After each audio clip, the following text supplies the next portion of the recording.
계속 수첩 얘기를 좀 더 해보도록 하겠습니다. 노 전 사령관의 수첩에는요, NLL에서의 북의 공격을 유도라는 표현이 포함되어 있다고 합니다. 김용현 전 장관, 북한의 오물풍선을 원전 타격하라는 지시를 내린 의혹도 받고 있고, 또 북한은 평양 무인기가 북한의 소행이라고 주장을 한 바 있었습니다. 기억이 납니다. 북한이 평양 상공에 무인기가 침범했다, 세 차례 침범했다, 이렇게 얘기한 적도 있었죠. 조기현 우리 법률위 부위원장님께 한번 여쭤보겠습니다. 이 상황이라면 외환죄라고 하나요? 예. 우리 국가의 어떤 안보상의 위해를 가할 수 있는 어떤 의도에 의해서 그렇습니다. 그랬을 것이다. 이런 추측도 가능할 것 같은데 어떻게 보십니까? 만약 이 북한의 개입을 유도하려는 군사적 행동이 기획됐다고 하면 이건 형법 99조의 일반 이적죄, 외환죄 중에 하나입니다. 네. 해당될 수 있죠. 아마 경찰이나 검찰도 이 부분의 수사를 진행할 것으로 보입니다. 어찌됐든 지금 보면 북한을 관여시키는 계엄 계획이 분명히 있었던 것으로 보입니다. 그러니까 지금까지 우리가 알고 있는 국회에서의 상황, 선관위에서의 상황은 1단계 명분이고 사실 그것만으로는 상식적으로 국민들이 봐도 군대가 출동했다 이런 충격적이긴 하지만 그것만으로 계엄의 명분을 삼기는 부족해 보이는 게 당연한 거 아니겠습니까? 그러면 결국 소요, 그것도 북한이 개입된 소요를 유력하게 검토했던 것으로 보이고요.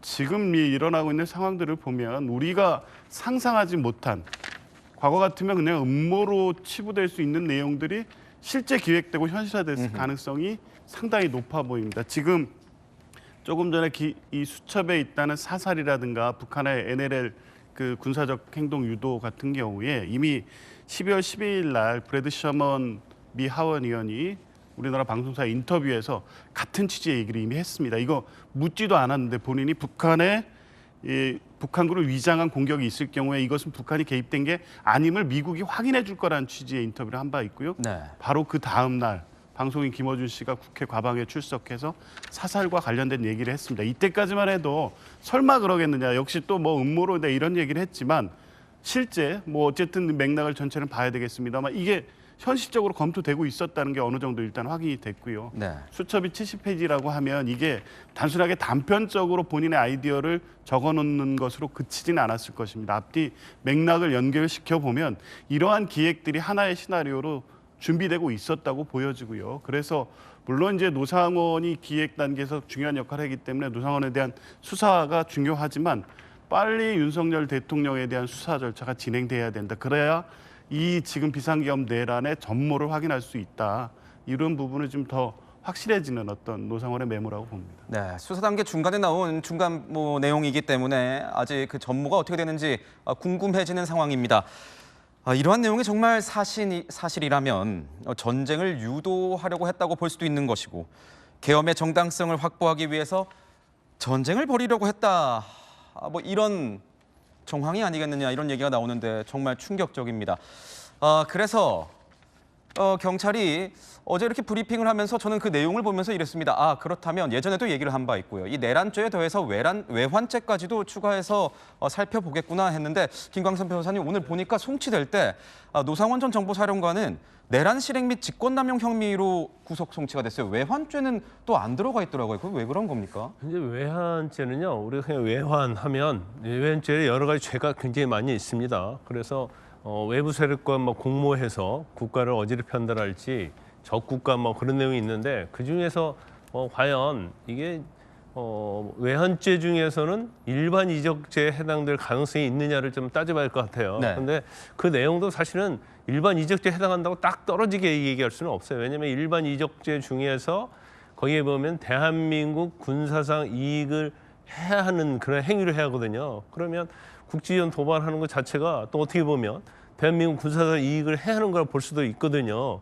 그래서 어떤 모의를 한 것도 아니기 때문에 이건 약간의 적용하는 데 있어서는 좀 애매한 부분이 있다. 그래서 말은 일반 이적죄에 해당될 수 있다고 야당도 얘기는 하지만 일반 이적죄다 이렇게 이 얘기는 하고 있지 않아요. 그러니까 약간 구성 요건, 법률적 구성 요건에 있어서는 좀 애매한 부분이 있다 이렇게 볼 수가 있기 때문에 경찰도 만약 일반 이적죄에 딱 해당이 된다고 하면 이 법을 적용을 했겠죠. 그렇지만 이거 자체는 이제 검찰에 송치되면 검찰이 굉장히 이제 법 전문적인 그런 영역에서 다시 검토를 한번 할 겁니다. 그래서 일반 이적에 해당되는지 여부를 이제 판단을 할 거예요. 그런데 사실 정말 굉장히 충격적인 거예요. 더군다나 노상원 씨는 민간이잖아요. 정보사령관을 한 적이 있지만 근데 그 사람에 의해서 지금 나온 내용들. 근데 저는 저 메모가 상당히 신뢰성이 있다, 신빙성이 있다 그렇게 봐요. 그 이유가 네. 뭐냐면 행동들을 직접 했잖아요. 체포조 구성하려고 했잖아요. 네. 그럼 체포조를 경찰과 방첩사령부에서 구성을 해서 잡아와요. 그리고 지금 햄버거 2차 회동에서 수사 2단을 구성하려고 했단 말이에요. 그럼 여기에서 수사를 합니다. 그다음에 세 번째가 사살이라는 얘기 나왔잖아요.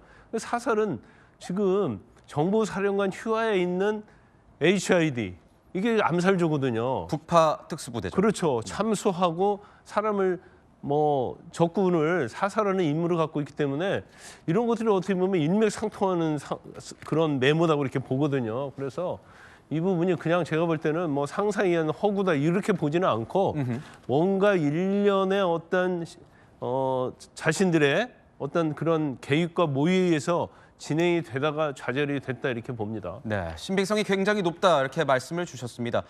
저게 지금 뭔가 큰 사안은 저 내용을 실제로 노상원 전 사령관이 본인의 그냥 아이디어를 적은 것인지 아니면 김용현 당시 장관이 뭔가 지시를 한 걸 받아 적은 건지 아니면 윤 대통령에게서 흘러나온 내용인 건지 이런 내용들이 또 확인이 돼야 되는 부분이 아니겠습니까? 그래서 제가 궁금하고 저도 궁금하고 온 국민이 지금 궁금해 지신 거거든요. 그리고 보통 충격적인 단어들이 아니잖아요. 이게 그냥 쉽게 저 중에 어느 한 가지더라도 사살이든 도발이든 NLL에서 분쟁이든 국지전이든 이 모든 게 다 그 충격적인 단어들이기 때문에 저게 정말 개인적으로 노상원 씨가 그냥 끄적끄적거린 메모에 불과한 건지 그리고 그것이 그냥 단어로 존재하는 건지 아니면 문장 속의 단어로 있는 건지 계획안 속에 무엇인가 들어가 있는 건지에 따라서 아주 굉장히 달라지는 겁니다. 그래서 그냥 저렇게 윤건영 의원만 알고 국회에서 그냥 물어보고 그 수사본부장이 그냥 답변이든 아니든 그냥 그렇게 할 것이 아니고 이것에 대해서는 좀 자세한 경찰의 설명이 좀 있어야 되지 않나 하는 그런 생각이 들고요.